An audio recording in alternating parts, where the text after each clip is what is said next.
आप देख रहे हैं भारत 24। नमस्कार, मैं हूं अजय कुमार। आज हम बात करने जा रहे हैं भारत की सबसे पुराने राजनीतिक दल कांग्रेस की। कांग्रेस की स्थिति आज क्या है, हम सब बखूबी जानते हैं। आज कांग्रेस बदहाल स्थिति में है। राज्यों में कांग्रेस को चलाने वाले नेता न के बराबर हैं। जमीन पर अगर आज आप नजर डाल के देखें तो ऐसा लगता है संगठन पूरे तरीके से बिखर चुका है। राज्य दर राज्य संगठन को चलाने के लिए प्रदेश अध्यक्ष आज नहीं मिल पा रहे हैं कांग्रेस को। कांग्रेस का राष्ट्रीय अध्यक्ष इसके लिए भी नाम ढूंढे जा रहे हैं, इसकी आवश्यकता हो रही है। सबसे पहले हम बात करना चाहते हैं गुलाम नबी आजाद की। गुलाम नबी आजाद जम्मू कश्मीर में चयन कमेटी के अध्यक्ष, कैंपेन कमेटी के अध्यक्ष, इन्होंने अपना इस्तीफा दे दिया। और यह अपने आप में एक बहुत बड़ी खबर इसलिए है क्योंकि जम्मू कश्मीर में चुनाव होने वाले हैं इसी साल। दूसरे बड़े चेहरे की बात करते हैं। दूसरा बड़ा चेहरा है हिमाचल प्रदेश का आनंद कुमार। जिस तरीके से कांग्रेस के लिए हिमाचल प्रदेश में स्तंभ रहे, उनका एक अलग स्थान रहा, आज वो कांग्रेस से एक तरह से अपने आप को अलग करते हुए दिखाई दे रहे। तीसरी स्थिति उत्तर प्रदेश की है, जहां पर आज प्रदेश अध्यक्ष की जबरदस्त तलाश चल रही है। 4 लोगों के नाम सामने हैं और उसमें एक व्यक्ति सबसे आगे चल रहा है और अभी जो प्रदेश अध्यक्ष हैं उनके ऊपर भरोसा नहीं है। उत्तर प्रदेश में जब चुनाव थे तो इस पूरे चुनाव की कमान प्रियंका गांधी ने अपने हाथों में रखी थी, लेकिन आज ऐसा लगता है कि आज कांग्रेस को इसके बारे में भी सोचना पड़ेगा। और इसके साथ साथ सबसे बड़ा सवाल तो यह खड़ा हो गया है कांग्रेस के सामने, यक्ष प्रश्न, राहुल गांधी कांग्रेस का अध्यक्ष पद संभालेंगे या नहीं संभालेंगे। ताजा जानकारी जो लगातार आप देख रहे हैं भारत 24 पर, उसमें यह स्पष्ट है कि राहुल गांधी अध्यक्ष नहीं बनना चाहते। 2019 के बाद से लगातार राहुल गांधी अपनी बात पर अड़े हैं। जब उन्होंने अपने अध्यक्ष पद से इस्तीफा दिया कि ना वो खुद अध्यक्ष बनना चाहते हैं, ना वो चाहते हैं कि गांधी परिवार का कोई भी शख्स अध्यक्ष बने। इसके साथ साथ एक और बड़ी बात जो आज निकल कर आई, आज मिलिंद देवरा ने महाराष्ट्र की राजनीति के तहत कांग्रेस के बारे में कहा कि कांग्रेस का साथ शिवसेना के पास जाने से कांग्रेस को जबरदस्त क्षति हुई है। मिलिंद देवरा ने बात कही है, तो यह आज बात सामने आई है, यानी कि महाराष्ट्र में भी सब कुछ ठीक नहीं दिखाई दे रहा। तो आइए जरा आप इस चर्चा को थोड़ा सा और आगे बढ़ाते हैं, इसे विस्तृत तरीके से आपके सामने प्रस्तुत करते हैं। राजनीति में गुलाम नबी आजाद का कितना बड़ा फासला है और किस तरीके से वो खड़े हैं, यह कांग्रेस का हर व्यक्ति जानता है। गुलाम नबी आजाद का राजनीतिक कद बहुत बड़ा रहा है हमेशा, चाहे जम्मू कश्मीर की बात कर लीजिए या केंद्र की राजनीति की बात कर लीजिए, उनका कद बड़ा रहा, उनका काम बड़ा रहा, गांधी परिवार के करीबी भी रहे। लेकिन अब गुलाम नबी आजाद ने अपने आप को जम्मू कश्मीर के कांग्रेस के कैंपेन कमेटी से अलग कर दिया है, उन्होंने इस्तीफा दे दिया है। ऐसा नहीं है कि यह बात आज की है, पिछले 4-5 महीनों से लगातार गुलाम नबी आजाद अपनी नाराजगी प्रस्तुत करते रहे हैं। कांग्रेस की सिफारिशें नहीं मानने की वजह से वो और उसके साथ साथ 23 ऐसे लोग हैं जो बाहर निकले, पार्टी में ही हैं, लेकिन पार्टी को अपनी नाराजगी बताते रहे, जिन्हें हम G24 के तौर पर जानते हैं। गुलाम नबी आजाद इस G24 में भी शामिल है। इसके साथ साथ गुलाम नबी आजाद ने जो भी बदलाव की बात कही वो मानने को कांग्रेस तैयार नहीं है। अब ऐसे में गुलाम नबी आजाद को लेकर कांग्रेस को अब यह तय करना है कि अगर वो जम्मू कश्मीर में नहीं है तो फिर कौन है कांग्रेस पार्टी का चेहरा जो आज जम्मू कश्मीर। राज्यसभा से गुलाम नबी आजाद की जब विदाई हो रही थी तो जरा सोचिए, कांग्रेस पार्टी के विरोध में भारतीय जनता पार्टी के सबसे बड़े नेता प्रधानमंत्री नरेंद्र मोदी राज्यसभा में गुलाम नबी आजाद के विदाई समारोह में जिस तरह से पूरी प्रशंसा उन्होंने गुलाम नबी आजाद के राजनीतिक करियर की, इसे देखकर तो कांग्रेस के हर नेता को यह सोचना चाहिए था कि आखिरकार गुलाम नबी आजाद की जरूरत कांग्रेस पार्टी को कितनी है। प्रधानमंत्री नरेंद्र मोदी ने किन शब्दों का इस्तेमाल गुलाम नबी आजाद के लिए किया था, देखिए जरा।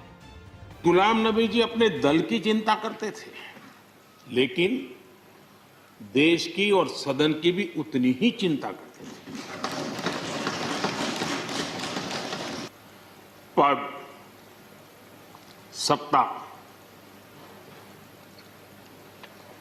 जीवन में आती रहती है,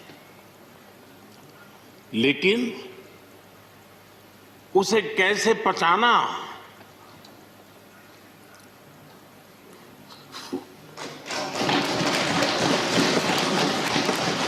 जो भी दायित्व जहां भी वो संभालेंगे वे जरूर वैल्यू एडिशन करेंगे, कंट्रीब्यूशन करेंगे और देश उनसे लाभान्वित होगा, ये हमारा पक्का विश्वास है। प्रधानमंत्री नरेंद्र मोदी आमतौर पर भावुक नहीं होते, लेकिन राज्यसभा में विदाई समारोह के दौरान गुलाम नबी आज़ाद के कंट्रीब्यूशन और खुद उनकी मदद जो खुद उन्होंने की थी प्रधानमंत्री नरेंद्र मोदी की, उसे याद करते करते उनकी आंखें भर गई।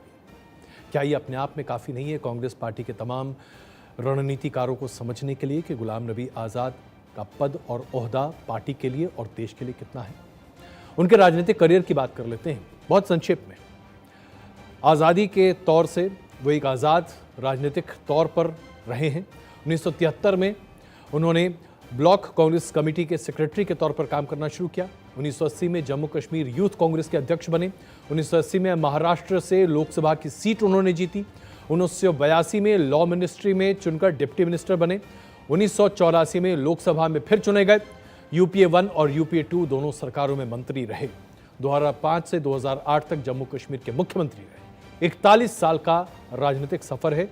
28 साल राज्यसभा में सांसद के तौर पर और 10 साल लोकसभा में सांसद के तौर पर, 3 साल जम्मू कश्मीर के मुख्यमंत्री के तौर पर। माना जाता है कि गुलाम नबी आज़ाद जम्मू कश्मीर की 12वीं से ज्यादा विधानसभा में अपना दबदबा रखते हैं, 12 सीट से ज्यादा पे अपना दबदबा रखते हैं। अब आइए दूसरे बड़े नेता की बात करते हैं, आनंद शर्मा। आनंद शर्मा काफी दिनों से कांग्रेस के नेतृत्व से नाराज चल रहे थे, G23 में शामिल हैं। इनकी नाराजगी कितनी भारी पड़ेगी हिमाचल प्रदेश में कांग्रेस के लिए, जरा ये समझ लीजिए। 1984 में पहली बार राज्यसभा पहुंचे। 2004 में मनमोहन सिंह सरकार में विदेश राज्य मंत्री के तौर पर रहे। यूपीए 2 में कॉमर्स मिनिस्ट्री का जिम्मेदार पोस्ट इन्होंने संभाला। आनंद शर्मा हमेशा से उन नेताओं में शामिल रहे जो कांग्रेस के संकट मोचक के तौर पर जाने जाते रहे। कहीं भी क्राइसिस हो, आनंद शर्मा को वहीं भेजा जाता था। जम्मू कश्मीर से हिमाचल होते हुए अब हम उत्तर प्रदेश पहुंचते हैं। उत्तर प्रदेश में जहां पर जवाहरलाल नेहरू, इंदिरा गांधी, राजीव गांधी, सोनिया गांधी, राहुल गांधी, इन सबों का लोकसभा क्षेत्र रहा है, आज उत्तर प्रदेश में वहां पर कांग्रेस की कमान संभालने वाला कोई नाम नहीं है। उत्तर प्रदेश कांग्रेस के अध्यक्ष की खोज चल रही। 6 महीने पहले अजय लालू ने प्रदेश अध्यक्ष के पद को छोड़ा था और उस दिन से लेकर आज तक अभी तक खोज चल ही रही है। ब्राह्मण चेहरे के तौर पर दाव लगाने के लिए राज्यसभा से सांसद प्रमोद तिवारी मौजूद हैं, उनका नाम आगे चल रहा है। पीएल पुनिया का नाम भी आगे चल रहा है, निर्मल खत्री का नाम भी आगे चल रहा है और राजेश मिश्र का नाम भी चर्चाओं में है। राजेश मिश्र हमारी जानकारी के मुताबिक सबसे पसंदीदा माने जा रहे हैं। प्रियंका गांधी से इनकी 2 दिन पहले मुलाकात हुई है, रेस में आ गए। लेकिन 6 महीने से उत्तर प्रदेश में कांग्रेस का कोई प्रदेश अध्यक्ष नहीं है। 2022 के विधानसभा के चुनाव में उत्तर प्रदेश में प्रियंका गांधी ने इसकी कमान सीधे संभाली। महासचिव बनकर प्रियंका गांधी उत्तर प्रदेश में गईं। उन्होंने कहा बेटी हूं, लड़ सकती हूं, यह नारा दिया, पूरा कैंपेन शुरू किया। लेकिन हुआ क्या? उत्तर प्रदेश में 2022 में कांग्रेस की स्थिति पहले से भी ज्यादा खराब हुई। 399 सीटों पर उम्मीदवार उतारे गए, सिर्फ 2 उम्मीदवार जीत सके। कांग्रेस का वोट शेयर सबसे खराब रहा अब तक के 2.33%। यानी कि प्रियंका गांधी का जादू चुनाव में चला ही नहीं। इस चुनाव से पहले 2017 में कांग्रेस ने खुद को फिर से यूपीए में रिवाइव करने के लिए समाजवादी पार्टी के साथ समझौता किया था, गठबंधन किया था, गठबंधन में चुनाव लड़े गए थे। 2017 में भी स्थिति बहुत खराब थी। कांग्रेस ने 114 सीटों पर अपनी उम्मीदवारों को खड़ा किया था, सिर्फ 7 सीटें कांग्रेस जीत पाई थी। वोट शेयर था 6.25%। 2022 के मुकाबले 4% ज्यादा। आप देखिए 2012 में क्या स्थिति। 2012 में कांग्रेस ने 355 सीटों पर उत्तर प्रदेश में अपने उम्मीदवार खड़े किए थे। 28 सीटें कांग्रेस ने जीती थी। 11.65 वोट परसेंटेज कांग्रेस का रहा था। कुल मिलाकर 2012 से लेकर 2022 10 साल के भीतर में कांग्रेस का वोट शेयर 12% से 2% के आसपास पहुंच गया है। यानी अब आप खुद ही सोच लीजिए क्या अस्तित्व बचा है कांग्रेस का उत्तर प्रदेश में, वो प्रदेश जो कि कांग्रेस के ज्यादातर प्रधानमंत्रियों को चुनता रहा है। भारत की चुनावी प्रक्रिया को देखेंगे तो आप समझ जाएंगे कि साल 2024 तक 12 राज्यों में अलग अलग समयों पर विधानसभा चुनाव होने वाले हैं। अब यह ग्राफिक आपके सामने है, देखिए और आप समझिए इससे। जम्मू कश्मीर में चुनाव होने, हिमाचल प्रदेश में चुनाव है, राजस्थान में चुनाव है, गुजरात, मध्य प्रदेश, छत्तीसगढ़, तेलंगाना, कर्नाटक, मेघालय, त्रिपुरा, नागालैंड और मिजोरम, ये सभी राज्य हैं जहां चुनाव होने वाले हैं। जबकि 2024 में देश का लोकसभा का चुनाव भी होगा। कांग्रेस की आज की स्थिति को देखते हुए तो स्पष्ट लगता है कि विपक्ष के तौर पर कांग्रेस खड़ी भी हो पाएगी या नहीं। हिमाचल और उत्तर प्रदेश में क्या स्थिति है आपके सामने रख चुके हैं। जम्मू कश्मीर और हिमाचल के चुनाव में भी ऐसा लग रहा है कि कांग्रेस पूरे तरीके से आउट है, जमीन पर कहीं कोई कार्यकर्ता नहीं दिखाई देता। उत्तर प्रदेश में 6 महीने से प्रदेश अध्यक्ष है ही नहीं, तो वहां संगठन क्या होगा ये आप खुद ही समझ सकते हैं। तो उत्तर प्रदेश की तस्वीर भी आपके सामने पूरी तरीके से साफ है। कांग्रेस अभी तक उत्तर प्रदेश में सेनापति विहीन है। कांग्रेस तय ही नहीं कर पा रही उसे क्या करना चाहिए, वो चाहती क्या है, उसकी लीडरशिप किसके हाथों में होनी चाहिए, पार्टी कहां जाना चाहती है, उसकी दिशा और दशा क्या होनी चाहिए। 2004 से लेकर 2014 के बीच में लगातार कांग्रेस ने अपने आप को प्रदर्शित किया कि वो एक ऐसी पार्टी है जो फ्रंट से लीड कर सकती है। लेकिन पिछले दशक में कांग्रेस ने कई राज्य इकाइयों में अपनी मजबूत प्रदर्शन को भी सामने रखा था। इसलिए कांग्रेस देश के अलग अलग हिस्सों में अलग अलग जगहों पर राज्य सरकारें चला रही थी। आइए आपको सबसे पहले दिखाते हैं 2005 की यह तस्वीर, जिसे देखकर आप कहेंगे कि क्या यह जमाना था। 15 राज्यों में कांग्रेस सत्ता में हासिल थी 2005 में। जब 2014 में लोकसभा के चुनाव हुए, उसके बाद 15 से घटकर कांग्रेस की स्थिति 7 राज्यों तक आकर रह गई। यह हम आपको 2014 के तस्वीर दिखा रहे हैं। मैप में देखिए, सिर्फ 6 राज्यों में कांग्रेस वहां पर मौजूद थी। आज जब हम 2022 की बात करते हैं साहब, तो आज तो ऐसा लगता है कि कांग्रेस किसी रीजनल पार्टी से ज्यादा है ही। सिर्फ 2 ऐसे राज्य हैं जहां कांग्रेस की खुद की सरकार है, बाकी जगह साझा सरकार है। कभी देश के सभी 21 राज्यों में शासन करने वाली कांग्रेस पार्टी आज मात्र 2 राज्य की इकाई तक सिमट कर रह गई है। राहुल गांधी ने तो उत्तर प्रदेश में 2019 के लोकसभा चुनाव में अपना अमेठी का संसदीय क्षेत्र भी हार दिया। उत्तर प्रदेश में इससे बड़ी हार, इससे करारी हार और कुछ नहीं हो सकती। उन्हें केरल में जाना पड़ा और वहां जाकर वो अपने आप को सांसद के तौर पर खड़ा कर पाए। तो ये आज स्थिति है। प्रियंका गांधी का करिश्मा भी चल पा रहा है या नहीं चल पा रहा है, इसके बारे में जनता ने खुद ही अपना जनादेश दे दिया है। 2022 में लड़की हूं लड़ सकती हूं कैंपेन बहुत पावरफुल था, लेकिन इसके बावजूद प्रियंका गांधी की वजह से कांग्रेस का वोट शेयर बढ़ा नहीं, बल्कि 6% से घटकर 2% के आसपास रह गया है। यह अब तक की सबसे करारी हार कांग्रेस की मानी जा सकती है। अब आइए बात करते हैं सोनिया गांधी की। सोनिया गांधी आज भी कार्यकारी अध्यक्ष के तौर पर हैं, लेकिन हम सब जानते हैं कि उनकी तबीयत ठीक नहीं। वो कार्यकारी अध्यक्ष के पद पर भी सक्रिय नहीं रहना चाहती, वो सक्रिय राजनीति में अपनी भूमिका को कम से कम रखना चाहती है। ऐसे में आज कांग्रेस बिना पतवार की वो नाव है जो भारतीय राजनीति के बवंडर में भूचाल की तरह गोल गोल घूमती दिखाई दे रही है, उसका कोई ठौर ठिकाना नहीं। 2009 के लोकसभा के चुनाव में राहुल गांधी की चमक जबरदस्त दिखाई दे रही थी। अकेले उत्तर प्रदेश की कमान उन्होंने अपने हाथ में ली थी और 21 सांसद लोकसभा में पहुंचे भी थे। लेकिन 2013 में राहुल गांधी को जब उपाध्यक्ष बनाया गया था, इस पद के बाद से लगातार हार का सिलसिला ऐसा शुरू हुआ कि राहुल गांधी अब जब भी खड़े होते हैं तो विपक्ष उन पर प्रहार करता है। 27 चुनाव राहुल गांधी के नेतृत्व में लड़े गए और 27 चुनाव हारे भी गए।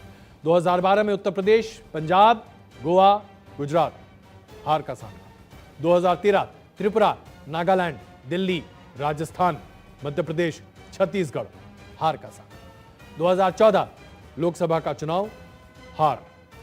2014 विधानसभा के चुनाव महाराष्ट्र, हरियाणा, झारखंड, जम्मू कश्मीर, उड़ीसा, आंध्र प्रदेश, तेलंगाना कांग्रेस पार्टी हार गई। 2015 दिल्ली का चुनाव हार गई। 2016 असम, पश्चिम बंगाल, केरल, तमिलनाडु कांग्रेस का सुपड़ा साथ। 2017 उत्तर प्रदेश, उत्तराखंड। 2019 का लोकसभा का चुनाव राहुल गांधी की अध्यक्षता में लड़ा गया, चुनाव कांग्रेस हार गई बुरे तरीके से। 2019 में राहुल गांधी के नेतृत्व में जब कांग्रेस को बड़ी हार मिली तो राहुल गांधी के करिश्मे पर सवाल खड़े होने शुरू हो गए। खुद राहुल गांधी ने बहुत ही बहादुरी का परिचायक बनते हुए हार को स्वीकारा, कहा कि इसकी जिम्मेदारी हमारे पास है।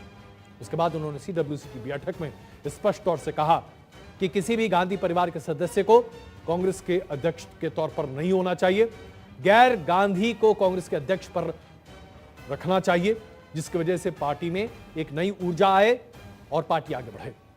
उसके बाद से अभी तक लगातार कार्यकारी अध्यक्ष के तौर पर सोनिया गांधी काम कर रही हैं, क्योंकि लोग मानते हैं कि गांधी परिवार के नेतृत्व के बगैर कांग्रेस पार्टी आगे नहीं बढ़ सकती। एक बार फिर कांग्रेस पार्टी में अध्यक्ष पद के चुनाव हैं और यह प्रक्रिया अब शुरू हो चुकी है।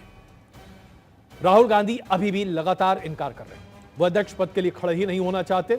लेकिन सी वेणुगोपाल, इनके साथ साथ कांग्रेस के कई ऐसे नेता हैं जो ये मानते हैं कि राहुल गांधी को अध्यक्ष पद की जिम्मेदारी अपने कंधों पर लेनी चाहिए। लेकिन राहुल गांधी जिस मूड में हैं, उसके लिए एक ही शब्द अपने आप में काफी है। यह अंग्रेजी का एक मुहावरा है, the reluctant Prince, the reluctant Prince.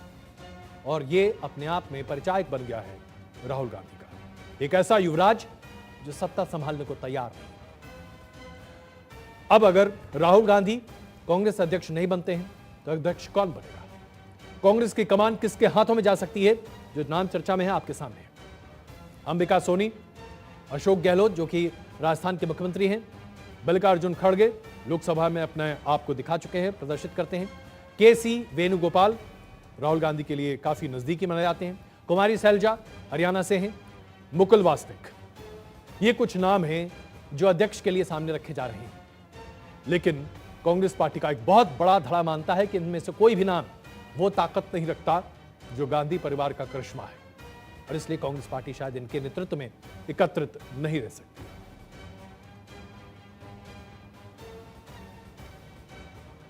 वो कांग्रेस से अलग होते गए। मुझे ऐसा लग रहा है कि कांग्रेस इस समय वेंटिलेटर पर है और अपने बुरे दौर से गुजर रही है। एक एक राज्य और केंद्र से लगातार सत्ता से दूर रहना, क्योंकि भारत आज़ादी के बाद सबसे बड़े दल के रूप में और आम आदमी के दिल में राज करने वाली कांग्रेस आज अपने अस्तित्व को खतरे में देख रही है। बड़े नेता छत्रप जितने बड़े लोग थे वो कांग्रेस से अलग होते गए। मुझे ऐसा लग रहा है कि कांग्रेस इस समय वेंटिलेटर पर है और अपने बुरे दौर से गुजर रही है। एक राज्य और केंद्र से लगातार सत्ता से दूर रहना, क्योंकि भारत आज़ादी के बाद सबसे बड़े दल के रूप में और आम आदमी के दिल में राज करने वाली कांग्रेस आज अपने अस्तित्व को खतरे में देख रही है। कांग्रेस के मौजूदा मनस्थिति पर, कांग्रेस के मौजूदा स्थिति पर तमाम विश्लेषकों ने अपनी राय सामने रखी है।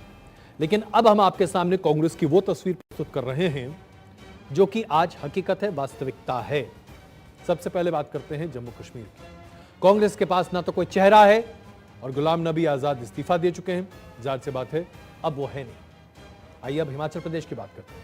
हिमाचल प्रदेश में कांग्रेस एक तरह से नेतृत्वहीन है। कांग्रेस के वीरभद्र सिंह के विरोध की बुलंद की आवाजें आती रही हैं और आनंद शर्मा अब हिमाचल प्रदेश में नहीं। तो ऐसे में हिमाचल प्रदेश में कोई ऐसा चेहरा नहीं है जो कांग्रेस के नैया पार लगा सके। पंजाब में कैप्टन अमरिंदर सिंह के बाद कोई चेहरा नहीं है जो कांग्रेस के नेतृत्व को लेकर आगे चल सके।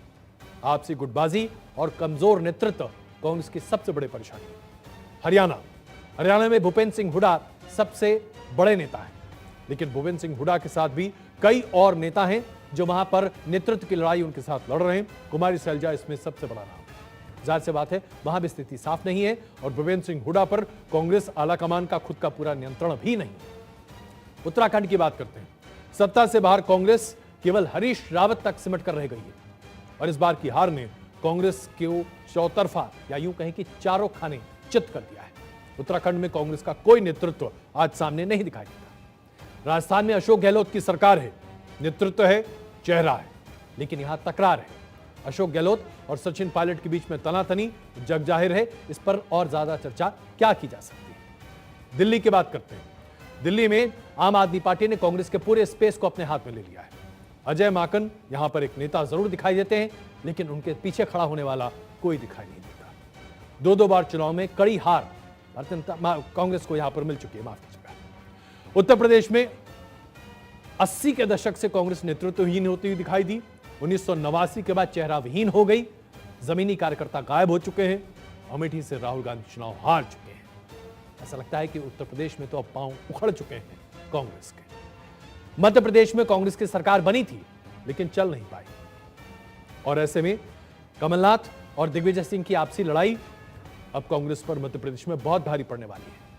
ये तो खैर कहिए माधवराव ज्योतिरादित्य सिंधिया का कि उन्होंने भारतीय जनता पार्टी ज्वाइन कर लिया, नहीं तो मध्य प्रदेश में कांग्रेस के 3 चेहरे थे, किसी को समझ में ही नहीं आता था कि मध्य प्रदेश में कौन चेहरा लीड करेगा कांग्रेस को। छत्तीसगढ़ में कांग्रेस की खुद की सरकार है। मुख्यमंत्री भूपेंद्र और टी.एस. सिंहदेव जो कि उप मुख्यमंत्री हैं, इन दोनों के बीच में जो लड़ाई चल रही है इसके बारे में कहने की आवश्यकता नहीं है। नेतृत्वहीन होता हुआ छत्तीसगढ़ भी दिखाई दे रहा है। महाराष्ट्र की स्थिति क्या है ये तो खुद मिलिंद देवरा ने सामने रख दी है। शिवसेना के साथ तालमेल करने के साथ ही महाराष्ट्र में तमाम बड़े चेहरे अपने आप में विघन होते दिखाई दे रहे हैं। चाहे आप अशोक चौहान की बात कीजिए, पृथ्वीराज चौहान की बात कीजिए, तमाम वहां पर दिग्गज नेता हैं, लेकिन कोई एक ऐसा नेता नहीं है जिसके नेतृत्व में महाराष्ट्र की इतनी बड़ी लिस्ट है जो कि विधानसभा की भी है और लोकसभा की सीटें भी हैं, वहां कांग्रेस खड़ी हो सकती है। कर्नाटक में भी कांग्रेस ने खुद ही अपने पैर पर कुल्हाड़ी मार रखी है। पूर्व मुख्यमंत्री सिद्धरामैया बिल्कुल अकेले पड़ गए हैं, वहां पर नेतृत्वहीन स्थिति बनती हुई दिखाई दे रही है। आंध्र प्रदेश में भी सत्ता से बाहर है कांग्रेस और आंध्र प्रदेश में चेहरा कोई भी नहीं है कांग्रेस का जो कि कांग्रेस को लेकर आगे बढ़ सकता है। तमिलनाडु में स्टालिन की सरकार में सहयोगी हैं, लेकिन तमिलनाडु में कांग्रेस के चेहरे के तौर पर एक भी व्यक्ति नहीं है जो अपने नाम पर वोट भी ला सके। केरल में कांग्रेस मजबूत स्थिति में है, लेकिन यहां पर सहयोगी है। राहुल गांधी केरल से सांसद भी हैं, दशकों से यहां पर सरकारें बनती रही हैं ऑल्टरनेट के तौर पर, एलडीएफ और यूडीएफ की, लेकिन अब कांग्रेस का पतन यहां पर भी होता दिखाई दे रहा है। तेलंगाना में केसीआर की वजह से कांग्रेस की जगह ही नहीं बची है, सत्ता से दूर है और तेलंगाना में कांग्रेस का कोई चेहरा ही नहीं है। उड़ीसा में नवीन पटनायक के रहते भारतीय जनता पार्टी अपने पैर नहीं जमा पा रही, कांग्रेस तो हाशिए पर जा ही चुकी है, कोई चेहरा नहीं है। झारखंड में सहयोगी सरकार है, अगर सहयोग न होता तो किसी भी कीमत पर कांग्रेस की सरकार बन नहीं पाती, यह स्थिति झारखंड की है। बिहार में एक नया प्रयोग है जिसमें कांग्रेस को 2 मिनिस्ट्री मिली है और वो भी सिर्फ यूं कहें कि बिल्ली के बाग से छीका फूटना, यही स्थिति है, क्योंकि आरजेडी और जेडीयू की सरकार है और यहां पर कांग्रेस ने अपने आप को जगह बना ली। पश्चिम बंगाल की बात कीजिए तो दशकों से बाहर हैं, ममता बनर्जी के रहते यहां पर कांग्रेस के नेतृत्व की कोई बात ही नहीं करता। पूर्वोत्तर के सभी राज्यों को आप ले लीजिए, 7 सिस्टर स्टेट्स, एक भी जगह कहीं पर भी कांग्रेस का नाम लेने वाला भी नहीं है। ऐसी स्थिति में आज कांग्रेस को यह सोचना पड़ेगा, आत्मचिंतन और आत्ममंथन करना पड़ेगा कि क्या वो नेशनल पार्टी है या रीजनल पार्टी के स्पेस में जाने वाली है। हम यहां पर एक छोटा सा ब्रेक लेते हैं, बने रहिए हमारे साथ, तुम साथ।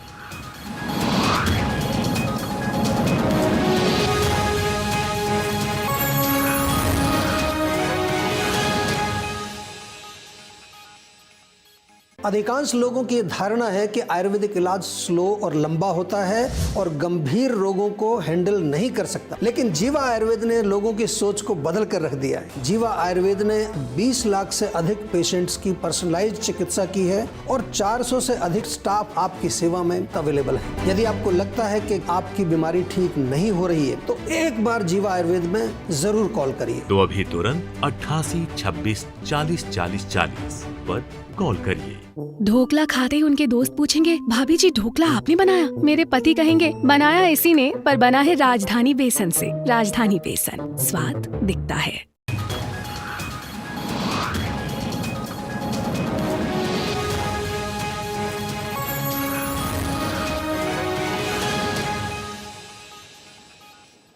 आज कांग्रेस के सामने सबसे बड़ी संकट की घड़ी आन पड़ी है और वो इसलिए क्योंकि कांग्रेस के पास अध्यक्ष पद के लिए भी कोई उम्मीदवार नहीं है। हमने आपको यह नक्शा दिखाया और बताया कि किस तरह से आज कांग्रेस सिमट गई है। सिर्फ 2 राज्यों में कांग्रेस की खुद की सरकार है, बाकी जगह सहयोगियों के साथ उनके बैसाखी पर कांग्रेस खड़ी है। अगर राहुल गांधी आज चुनौतियों को स्वीकार करते हुए जिम्मेदारी का बोझ अपने कंधे पर नहीं लेते और वो तय करते हैं कि कोई गैर गांधी परिवार का सदस्य कांग्रेस का अध्यक्ष बनेगा, तो ये तय मानिए कि फिर कांग्रेस का विघटन भी होगा। कांग्रेस में फूट पड़ेगी, पार्टी के तौर पर कांग्रेस टूटेगी। अब जैसा कि कांग्रेस के तमाम सूत्रों से खबर मिल रही है, राहुल गांधी के ऊपर सारा दारोमदार है, लोग उम्मीद लगाए बैठे हैं, but will the reluctant Prince deliver. अंग्रेजी की एक आखिरी लाइन के साथ मैं अपनी इस बुलेटिन को, इस पेशकश को खत्म करता हूं। Will the reluctant Prince finally deliver. क्या एक युवराज जो कि सत्ता नहीं संभालना चाहते, वो आगे बढ़ेंगे, पार्टी को संभालेंगे, पार्टी को दिशा देंगे, और अगर नहीं तो क्या कांग्रेस का विघटन होगा? आने वाले दिनों में हम इसे होते हुए देखेंगे अपने साथ। बहुत धन्यवाद। हम यहां पर एक छोटा सा ब्रेक लेते हैं, तुरंत वापस आते हैं।